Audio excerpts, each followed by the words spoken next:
Hmm. Okay.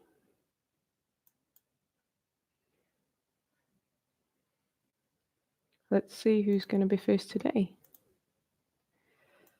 Dun, dun, dun, dun. Oh my goodness, Vane. You did it again. Oh, Steve. I'm so sorry, Vane beat you.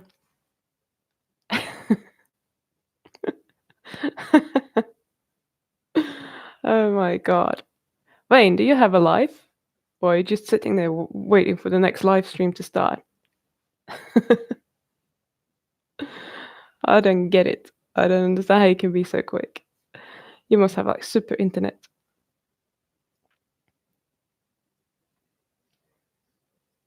Yay, Miss Pagan.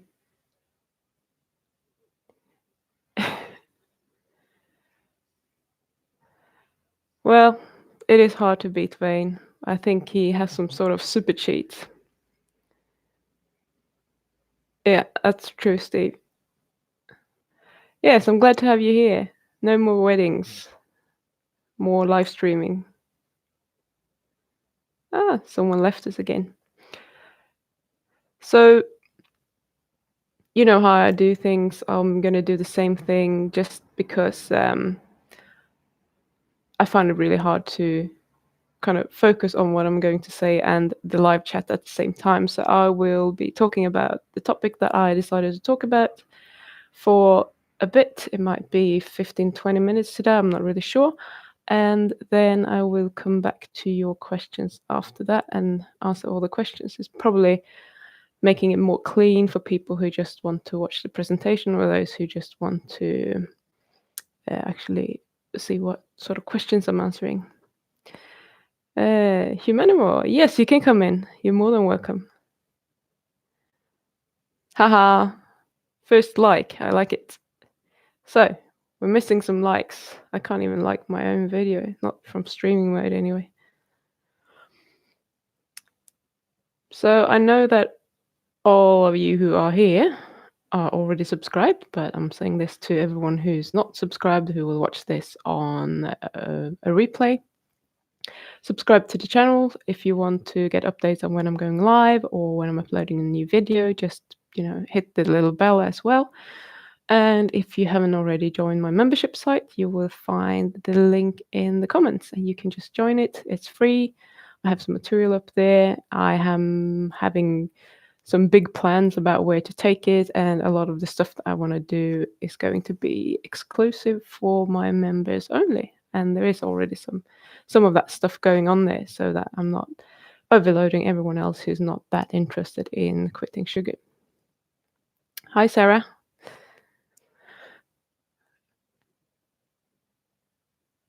You don't think your liver likes red meat and saturated fat? That's a naughty liver. What's up with that? You can tell me, and then I will see if I can help you when I'm done. Because I'm going to start now, so that we're not wasting any more time just standing around. So, I wanted to talk about how positive psychology can cause overeating and depression. And this is a topic that sometimes the topics that I'm talking about are quite overlapping, and you will see a lot of similarities to things that I've said before. So there is obviously a reason to why I've said that. And why I'm attacking it from this angle today is because whenever you are in an area of personal development, which I got thrown into pretty much, well, I've always been interested in it, but you get even more thrown into it when you're training as a life coach and people are, they want to do meditation and mindfulness, and all of that is so fluffy, and you're just supposed to be happy all the time. And they're looking a lot at the angle from a positive psychology point of view. So when you're coaching people, you want them to think nice thoughts because then they will get nice results. So this is actually quite a new area of study, if you like. The last 20 years, it has gone from almost nothing to quite a large area within psychology that people are researching about happiness, and it has just kind of skyrocketed almost. But at the same time, the our society seems to be less and less happy for every year that passes. So even though we do all this research and all the research is published, the magazines are writing about it, they train life coaches to teach these things, you have meditation is a huge thing now, or mindfulness in general, and still we're getting less and less happy. So there's clearly something that isn't really working there. So it's not just my opinion. There are a lot of psychologists that are looking at this, and they have a lot of criticism around this research that has been done or is being done, and they're saying basically that it's oversimplistic, and we have ignored some critical elements of our basic human condition. So you're gonna know what I'm talking about very soon. So just to make it very clear, so positive psychology, the theory behind that is that when you have positive or good thoughts, you will have positive outcomes or good outcomes. And when you have negative thoughts, you will have negative outcomes. And that's as simple as I can make it. So the way that we have interpreted this is that we think that we always have to feel good or something is wrong. So if I'm having negative thoughts about anything, that's obviously going to lead to something negative. And who actually wants that? So, with that logic, when I'm thinking anything that isn't positive, I'm most likely going to feel like I should not be thinking this. This is not a good thing to be thinking, because that's not going to lead me anywhere where I want to go. And that is kind of leading me down the rabbit hole, because then I'm going to start feeling guilty about it, and I might start beating myself up about having bad thoughts, even though I can't really change them. But I don't feel good about it. And that bad thought is just going to lead to more bad thoughts, because I think that I should be able to have good thoughts about things, because we should be happy and positive all the time, and then we will get our reward at the end of that. So just an interesting fact as well that I dug up that I want to share with you is that over the last 2 decades, so pretty much the same time frame as we have been doing a lot of research in this area, the number of prescription or the use of prescription drugs has actually really shot up. So it's really spiked. Whether that is correlated or not, I don't know. But as a society, we'd like to numb ourselves with different kind of substances, whether that be food or prescription drugs or non-prescription drugs, and so on.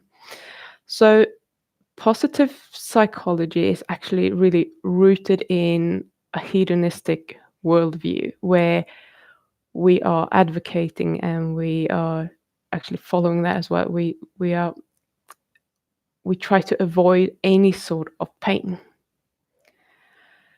and we just want to chase the next pleasure high, which is very easy to do in our society. We have everything that we need to feel good in the moment. So that is food, and that is YouTube, Netflix, alcohol, drugs, you name it. There's so many things that you could use. We're all a bit different. We all have our own variation of it, but it's very, very easy to find this instant gratification and this instant pleasure. And that makes us feel good. And when we feel good, we should have good outcomes. So if you know me at all by now, you know that I advocate the opposite pretty much. I'm not saying that you shouldn't feel good. I like feeling good, and I like being able to choose to have good thoughts about things at times, because sometimes I don't necessarily need to have negative thoughts about things, and that is fine. Then I think, why not thinking positively about it? That's all good. But if we try to do that with everything, we're kind of missing the point a little bit, I think.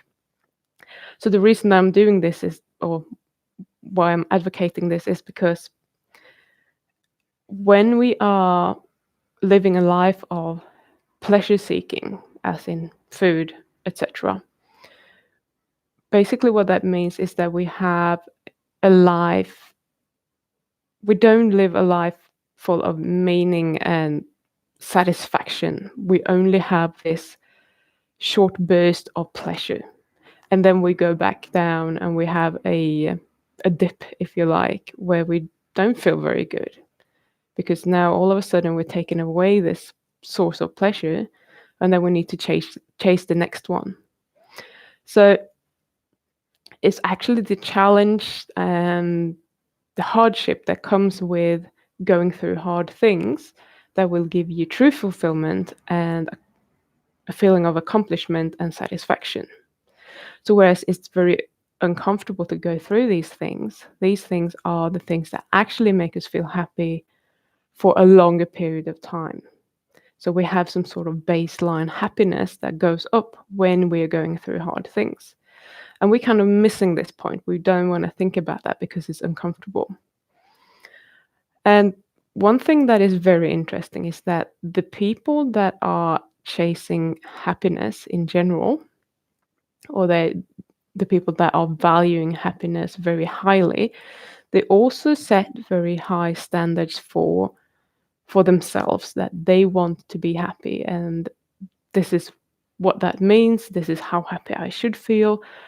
And when they don't feel that happy, they become very disappointed with themselves, maybe, or the circumstances, but even mostly, I think, with themselves, because we are blaming ourselves for not being able to be as happy as we should be according to our standards. So when this happens, it's really easy to just flip the coin and go down into almost, being very down about it. And this can lead to depression, for example, or just being not happy at all, basically. So when you think that I should be this happy and you can only get to there, it will just backfire.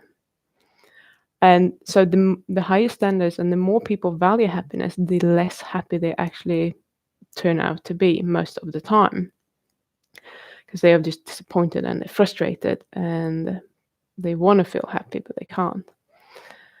So something that they have actually done some research on, which I find interesting, is that they had a fake newspaper and they handed it out to two different groups. One of the groups got, in their newspaper, there was an article about how important happiness was.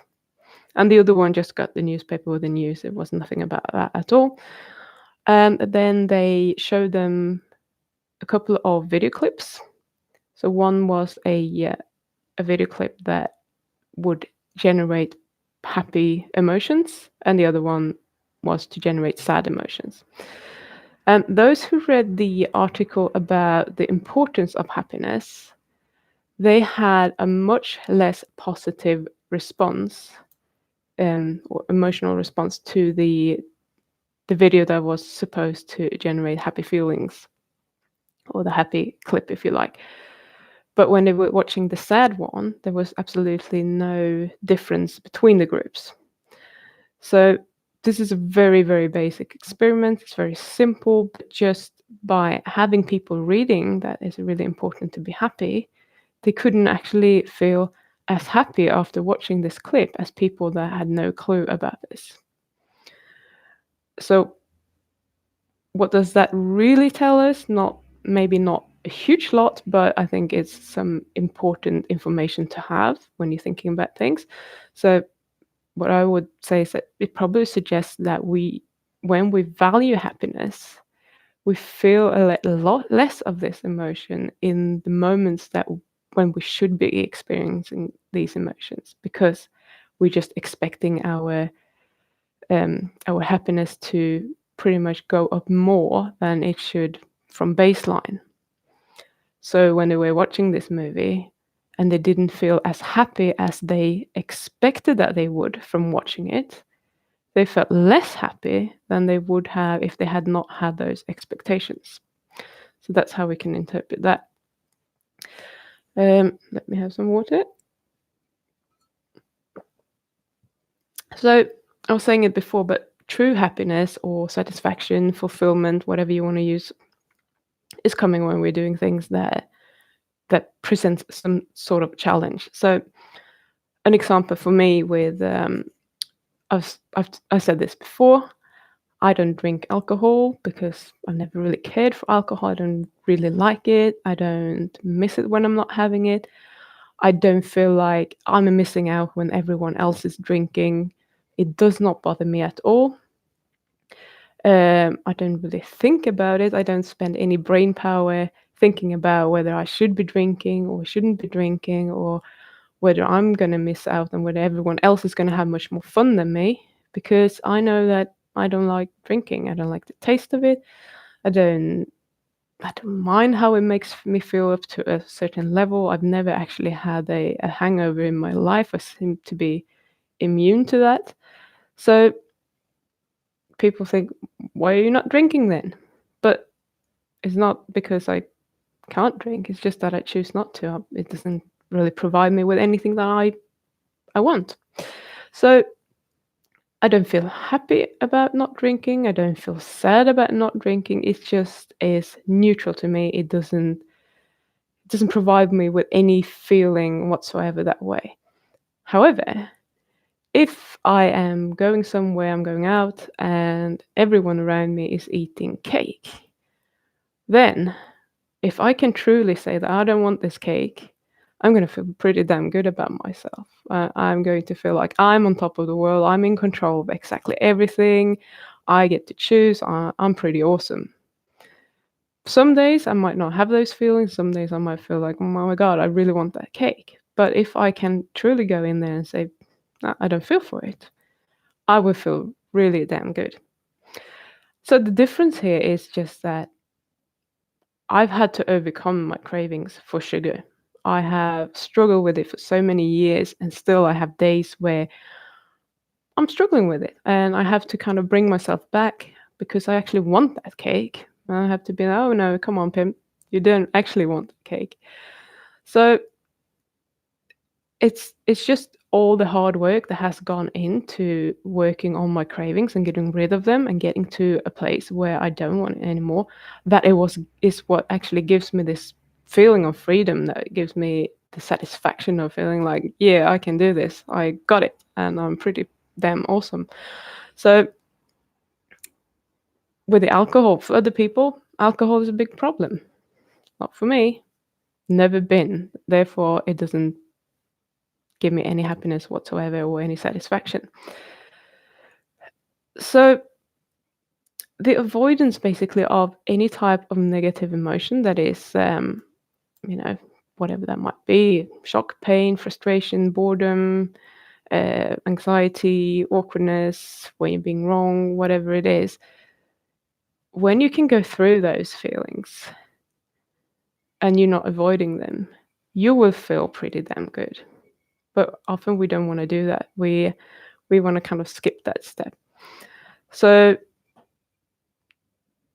true happiness only comes when you have accomplished something. And I don't think we can get away from that. And positive psychology is totally ignoring that bit. They just want to focus on that doing good things means that we also feeling good means that we will have good outcomes.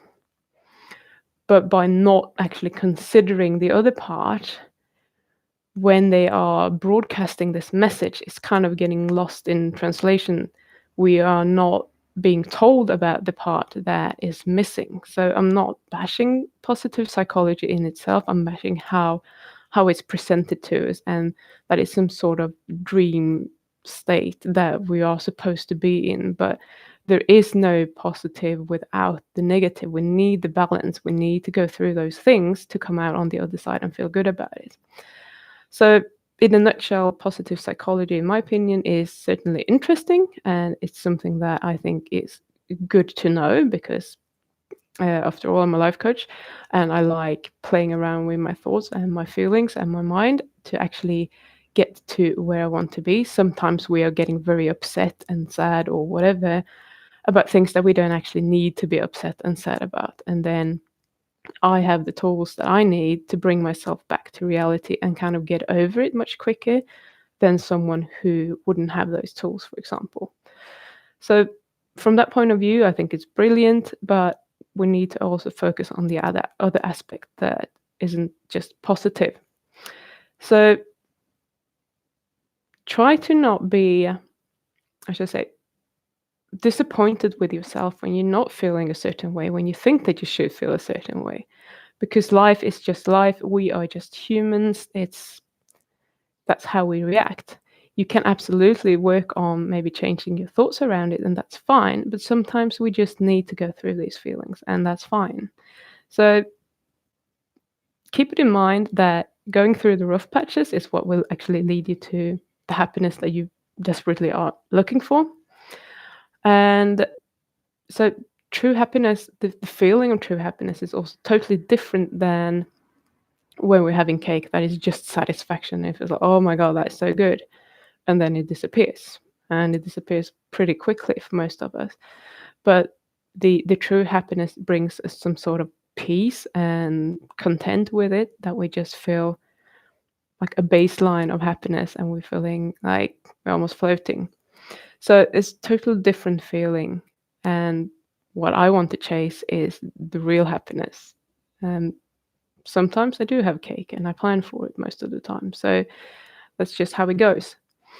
So yeah, that's pretty much all I wanted to say. Don't run away from the negative emotions. They will be there. They are natural and we actually need them. They are part of life. I know that they're not comfortable, and that's not the point, because if they were, we wouldn't actually feel like we have achieved something. So that was that. Now I am going to scroll back in and have a look at the chat.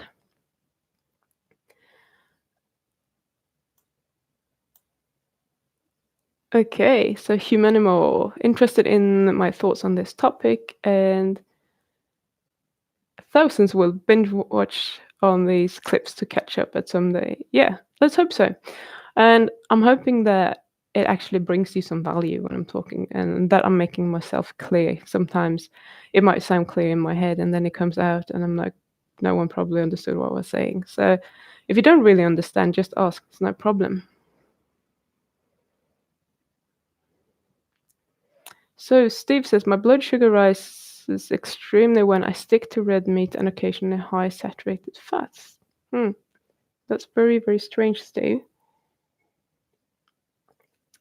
You know what I would like to do with you, Steve? I would like to take you and put you in a little experiment in my little aquarium or something, so I can keep an eye on you.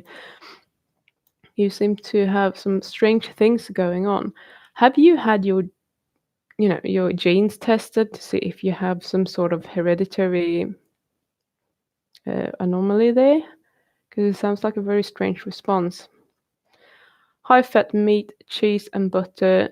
My body don't feel right next day, or feeling a bit lethargic. Where is the high sugar numbers? So cheese could have some, but not a lot. I'm really curious what could be going on there. That's strange. I'm lost. I don't think I can help you in this live chat. It would be very interesting to send you off to your doctor with a few questions, maybe gene testing, checking your blood sugar at different levels when you're eating just meat, for example. See what's happening, how much can you eat, when does the blood sugar actually rise, what's going on there, because that's very strange.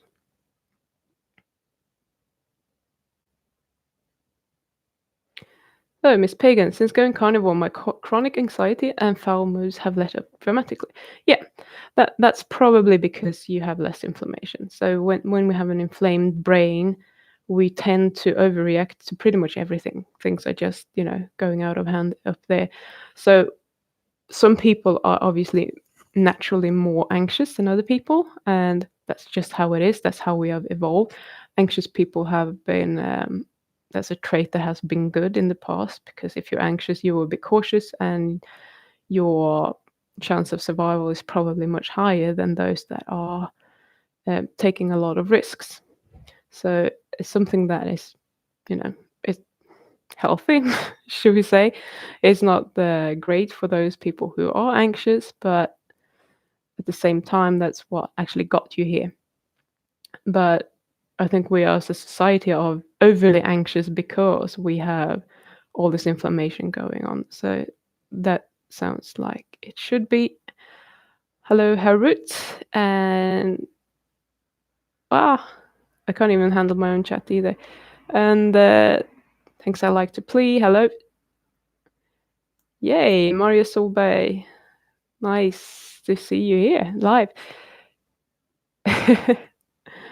Mr. Tavanoinen, meaning of life is pain. That sounds very horrible. Can we make it 50-50? We have 50% pain and 50% true happiness.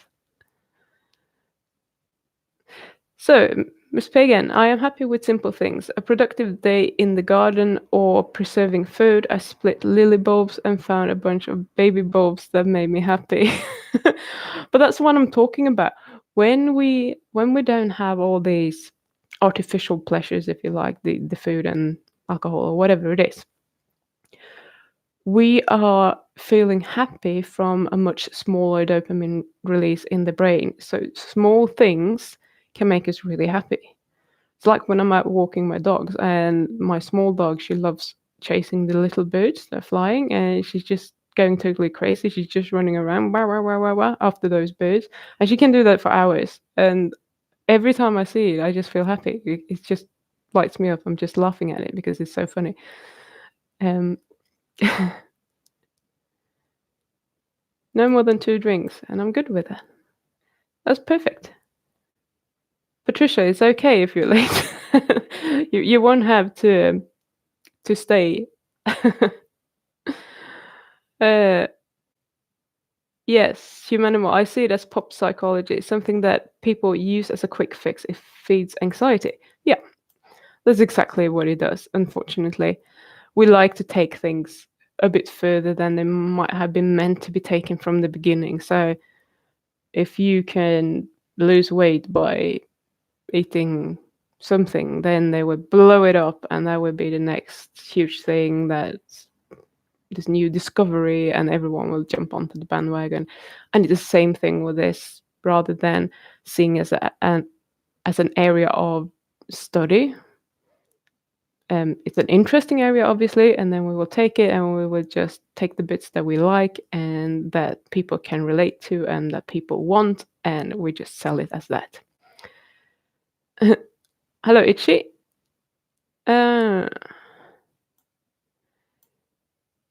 Yes, Mr. Tavanainen. How do you say your first name? Is it Johanna or Johanna? Or maybe a third alternative, or fourth even? I'm not very good at Finnish. So unfortunately, nowadays, everywhere we see how happy and comfy we should be. Also, we are not taught to cope with struggles that we encounter in life. Yeah, you're spot on. Absolutely. So this is a huge problem. We're teaching kids in school all these kind of things. When I was a kid, they used to teach you how to cook and those kind of things as well. I think I'm not really sure that they do that anymore, but they really should.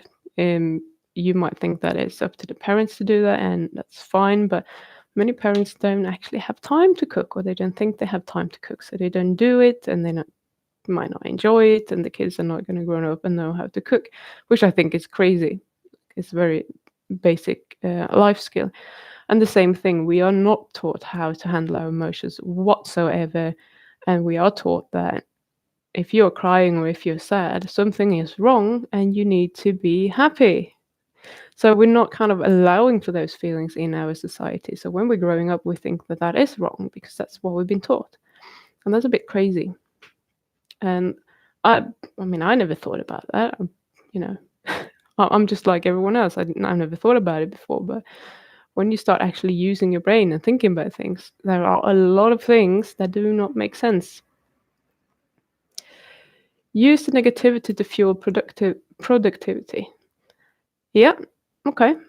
Not sure in what way you're thinking. A lot of people do this by almost beating themselves up. You're not good enough until you have reached this goal, and that kind of fuels them. And it might work for some time, but I don't think that is a good place to come from, because it's not going to make you feel good. Once you reach the goal, you've reached the goal, but you're still not going to feel good about yourself because you're not you despise yourself and you put yourself down for so long. So from that point of view, I don't think that's ideal. It's better to, you know, have some positive plans that this is what I want to achieve because it's fun and this is, something I really want to do in the future or whatever. But that's a whole different topic, I guess. Shell, my mind is pretty much in the happy, cut the shit and get on with it mode. It's either one or the other. I don't feel sad or even cry anymore. It's a good weird. Well, that's perfect. Why not?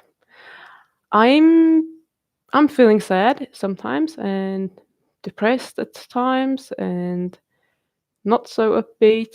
It happens.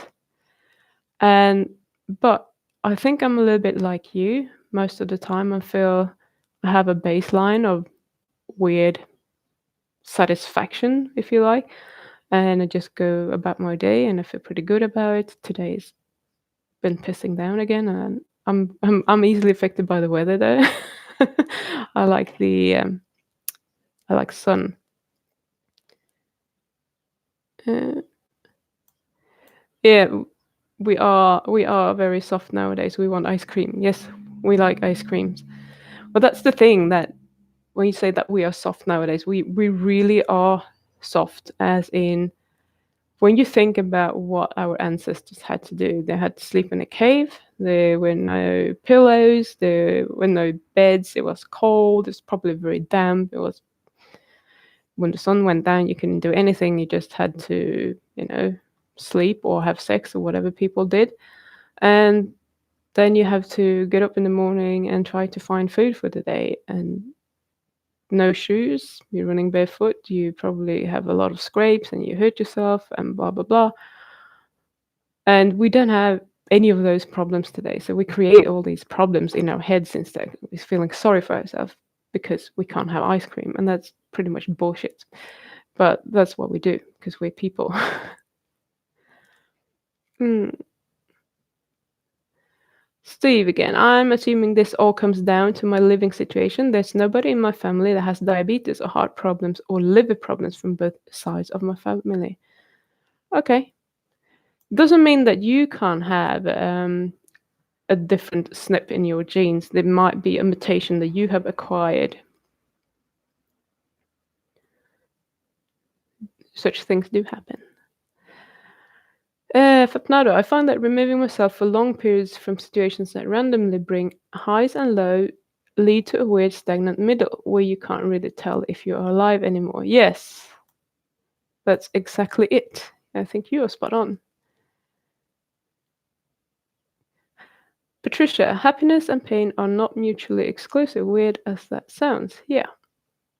Oh, Robert. He thinks I'm the best, and Bart. Thank you very much. You're pretty good too. Just so you know, in case you didn't.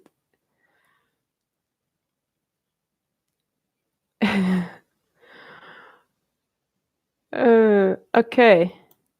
Johanna Tavanainen then. Let's see if I can get that right in the future. Humanimal, experiencing feelings, thoughts, and not having to solve it or react is something to learn. Yes, it's not easy. I'm advocating it, but I'm not saying that I am perfect. I'm still a student myself. I'm still learning this shit, and it takes a lot of practice. And the thing is, with the uncomfortable, the negative feelings, a lot of the time I don't want to experience it, and I will be like everyone else, and I will try to run away or do something else, and then all of a sudden I have all these cravings, or just feel like today I want to have a full day. I would just want to lay on the sofa and I want to binge watch a series on Netflix or whatever. And that's just how our brains are dealing with it. They want to protect us from the pain. Because nowadays we don't have a lot of physical pain, we have more emotional pain. So, but our brains just perceive this as pain. It doesn't matter if we're being bitten by a bear or if it's cold or if we are anxious. It's the same kind of response that we get in the brain.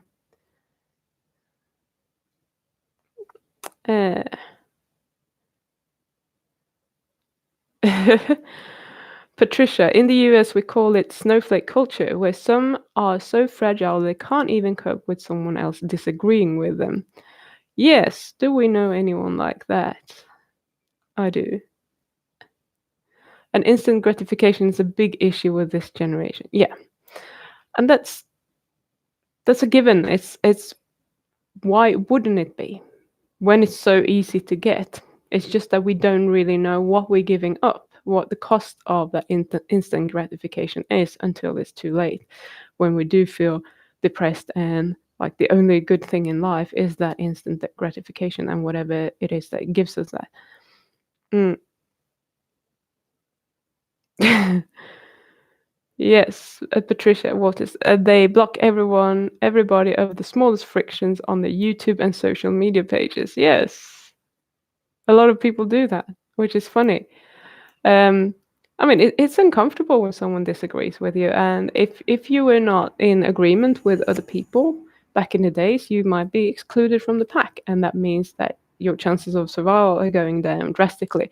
So as soon as someone doesn't agree with you, you kind of want them to either agree with you or you're gonna back down. So it's something that is really emotionally loaded and that we really don't like dealing with. Not saying that I enjoy when people are not agreeing with me, but I don't have a huge problem with it anymore. I can see the other side much better. What I do have a problem with is when people just keep bashing at you and not listening, and I'm like, okay, whatever, you can be quiet because I'm not listening anymore. And I don't give a shit. Uh, Robert, I'm not answering personal questions like that today. Uh, let's see.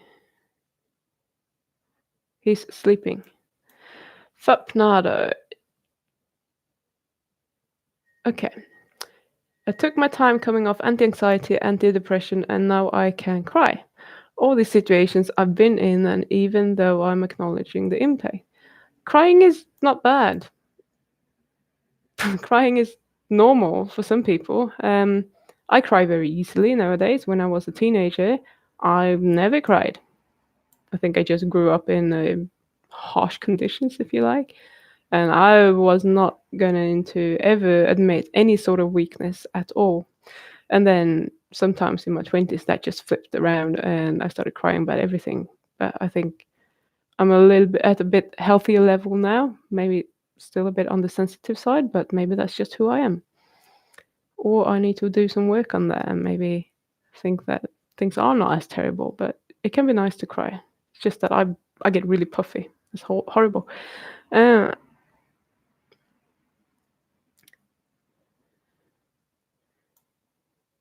okay, lots of talk about antidepressants. I've been blocked from Robert. I've been blocked from several YouTube pages. I wouldn't block anybody from my videos or page unless maybe they were making serious threats. Okay. Yeah, I mean, I don't have that problem yet. My channel is not very big, but if people came and they were just being, making personal attacks or calling me names, then I'll probably block them because it just generates this negative environment, if you like. If someone think that I am wrong, I am happy to speak to them and see what they have to say, and that's all good. I wouldn't block anyone for that reason, as long as it's civil. Tell him to wake the fuck up. I was not much of a crier until having children. Now I can tear up at little things. That's funny. Maybe your hormones just totally changed after that experience. I don't know.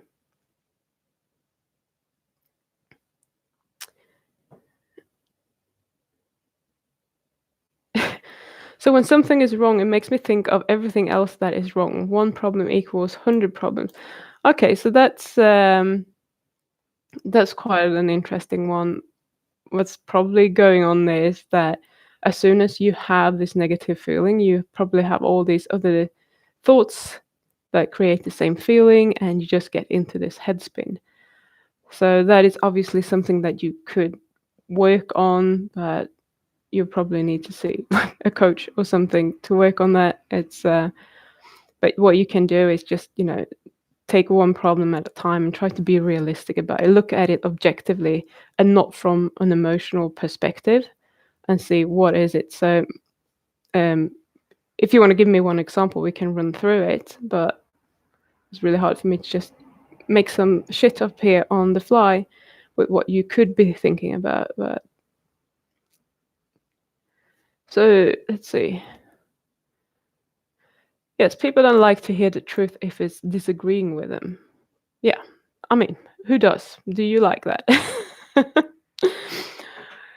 Often we build connections and friendships on agreeing with each other. We tend to be drawn to people that have the same opinion, the same interests as us, because obviously we have something to connect over. What I find fascinating, though, is that often we let the differences between us and other people mean something that it doesn't have to mean. So if I like carrot cake and Johanna likes chocolate cake, we're probably quite fine with that. But if we're talking politics, now this is going to be very loaded, and I'm going to think that if you think this way, I can't like you anymore. And why is that? Why would I think that? Why is that a big thing? Why wouldn't your friends have the same right to have a choice about what to think about politics as you do? And that's, yeah, I do find that very, very interesting, and how we can. I remember when there was the Trump election, however many years ago that was, and I do have some American friends on Facebook. And it was like, if you are following Trump, I'm going to block you from Facebook. I don't care how long we have been friends for. And I'm like, whoa, that's a little bit extreme. So you're throwing away something good, a friendship that you have with someone, because they are disagreeing with your opinion. They might not even be arguing with you. They just don't think the same thing. And that is because we want to control other people in our environment. We want everyone to think the way we do and do whatever we would have done. Otherwise, we can't relate to them anymore, and we can only see this perspective. And that is a little bit scary, and that's probably what is causing all the wars. So don't be a judger, be allowing.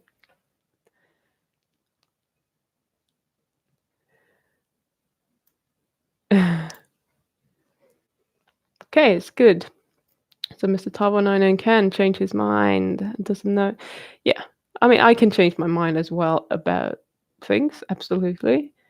But I'm more likely to listen to someone who can rationally explain it to me than someone who's attacking me. Then I'd be like, piss off. Fapnado, I never really understood that, because I want to grow and learn. I want people to teach me something I don't know yet, which makes me more knowledgeable and is a total win for me. Yeah, I agree. I love learning shit.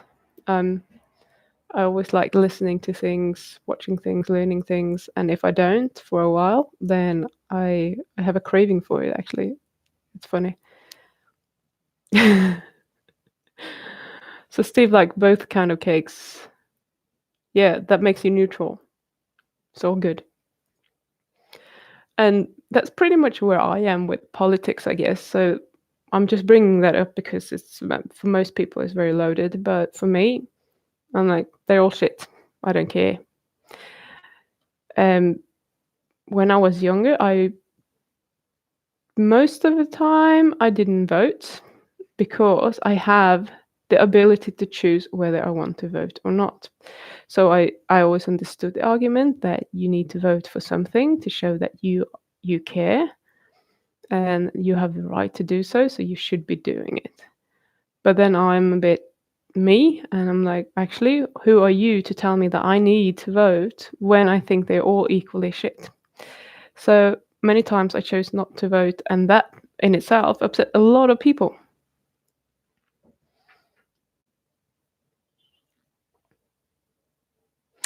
Miss Pagan, I don't mind discussing things, but when you are dealing with people who just want to argue and not listen, it's frustrating. Yes, I know this. I know this very well.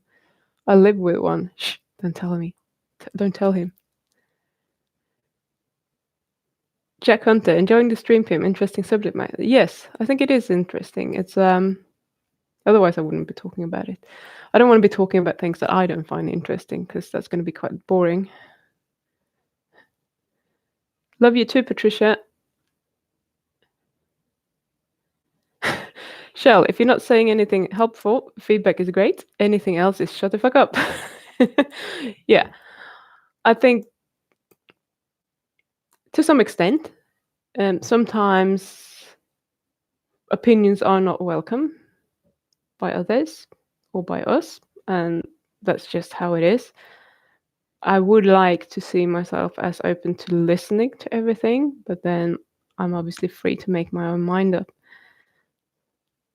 Trying to talk to my vegan sister-in-law who is chronically sick is like pulling fingernails.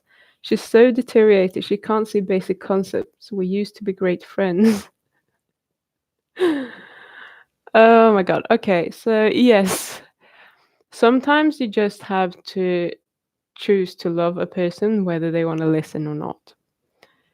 Being frustrated with your sister because she won't listen to you and because you think that she's damaging her health and that she's not living the life that you would want her to live because you can see that it could be better, that is only going to make you feel bad, basically. So if you can just accept that, okay, she's not receptive to this right now, maybe she will see with time what's going to happen, and when she does, I want to be there for her and I want to be open for a discussion. I want to help her and I will be there and actually help her change her diet to something that is better when that time comes. But that is not right now. So I would try to work on, rather than trying to talk her into this, just be living as a good example and give her the support that she needs if she needs any support, and loving her anyway. That's best for both you and her, I think. You bet, but it's stubborn and it doesn't even cover it. Impossible would be a good word.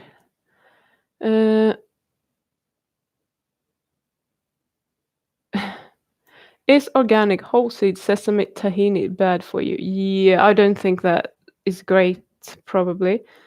And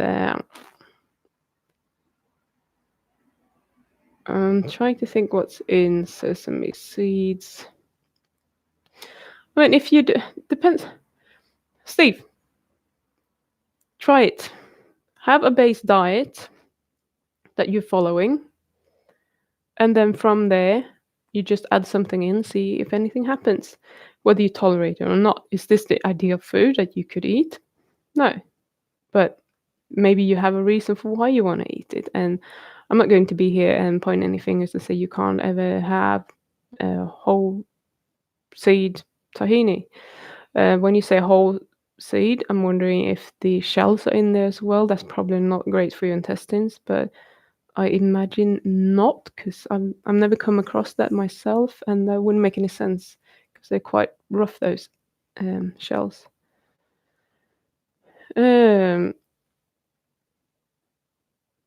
So Jack, why does positive psychology cause overeating, depression, mispain? So Jack, what you will have to do is, when we are finishing here very soon, you go back and you watch this from the beginning, because I was talking for about 20 minutes about that. And then I started answering questions.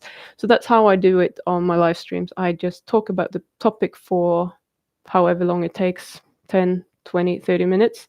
And then I answer all the questions. So if you missed that, then you will have to watch the replay, because I'm not going to talk about it again. Stefan, I'm awesome. Thank you. You're pretty awesome as well. And I don't have a dog for you, and you're still here, so that says something.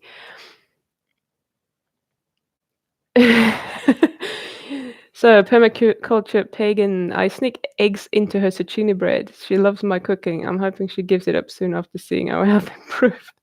That is funny. I have a friend of mine. She is a vegetarian. She eats eggs I thought she ate fish, but apparently she doesn't. I've seen her eat fish in the past, but clearly she doesn't anymore.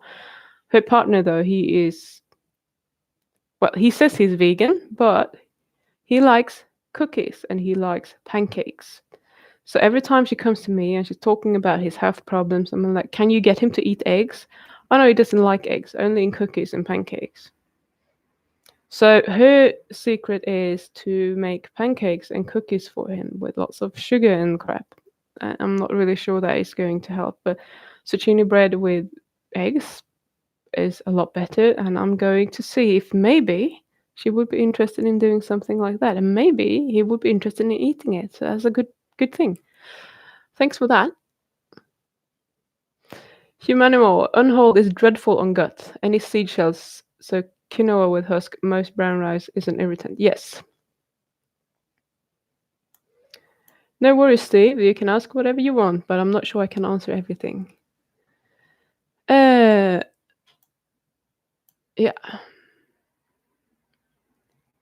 Peanut butter almond spread. I think the only good thing is this store is seaweed. Okay. I mean, I like tahini. I like eating tahini on carrots for some reason, but I don't do that anymore. It's not like I miss it, but I think it's quite nice. I would rather have the ice cream. So I think we are near the end. It's mostly no more questions anyway, and there weren't actually many direct questions or more comments that I was commenting on because I have my own YouTube channel and I can comment on whatever I like. That's super cool. So if you have any more questions, ask them now and I will address them. If you are watching this on the replay and you want to ask any questions, you can do that and I will answer to you in a written form. What else? Yeah, again, there are a few more people here now, so if you're not subscribed, please do that. We're going to try to get this channel to grow a little bit. We'll see how that goes. And also, if you're interested in quitting sugar and you haven't joined my free membership site, the address will be down in the description to this video. I raise poultry and waterfowl, so I have access to high quality pasture eggs. I make the bread with applesauce as the sugar. That's awesome. I do want some chickens or something, so I can get my own eggs. Binder forest. I wouldn't sneak anything into people's meals. No, I get that. Well, you're welcome. I'm happy to donate my time to a good cause like this, and I quite enjoy it. It's nice to communicate with you. It's really good to hear about, what you're doing and your stories and your thoughts about things as well. So it's all cool. I think it's a mutual benefit.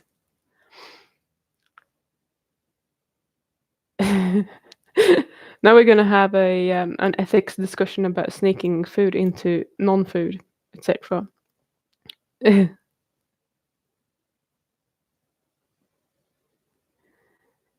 Okay, so I will conclude that as we are finished then. So you can keep chatting if you like, that's fine. I'm not going to get involved in whether you should be sneaking food into other people's food or not. But thank you so much for watching. It has been great. I always enjoy these, for me, Sunday morning chats. I think this is the normal time for you. For me, it's an hour later, and we'll continue doing this time because I have a client that wants coaching an hour before this. So for now, this is going to be the time every Sunday or Saturday evening for most people. So yeah, you will get the notifications, obviously, if you have clicked the little bell. So thank you very much. I will see you all next week. Take care. Bye.